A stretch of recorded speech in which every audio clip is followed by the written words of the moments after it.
നാലാം വാർഷിക സംഗമത്തിന്റെ മുമ്പായി 4-ാം തീയതി ഇൻഷാ അല്ലാഹ് ഡൽഹിയിൽ അന്ത്യവിശ്രമം കൊള്ളുന്ന ഖാജാ തങ്ങൾ ഉപ്പാപ്പയുടെ മുരീദായ മഹാനായ നിസാമുദ്ദീൻ ഔലിയ റളിയല്ലാഹു അൻഹുവിന്റെ ഹളറത്തിൽ വെച്ച് മദനിയ മജ്ലിസ് നടക്കും ഇൻഷാ അല്ലാഹ്.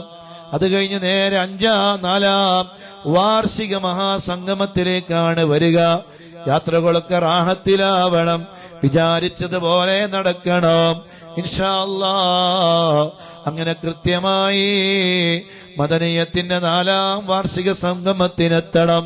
എല്ലാം നീ എളുപ്പമാക്കി തരണേ അല്ലാഹ്, എല്ലാ വഴികളും നീ തുറന്നു തരണേ അല്ലാഹ്. അതുകൊണ്ട് എല്ലാവരെയും 4-ാം വാർഷിക മഹാസംഗമത്തിലേക്ക് ഒരിക്കൽ കൂടി ക്ഷണിക്കുകയാണ്. അല്ലാഹു നിങ്ങളെ അനുഗ്രഹിക്കട്ടെ, അല്ലാഹു നിങ്ങൾക്ക് ബറക്കത്ത് ചെയ്യട്ടെ.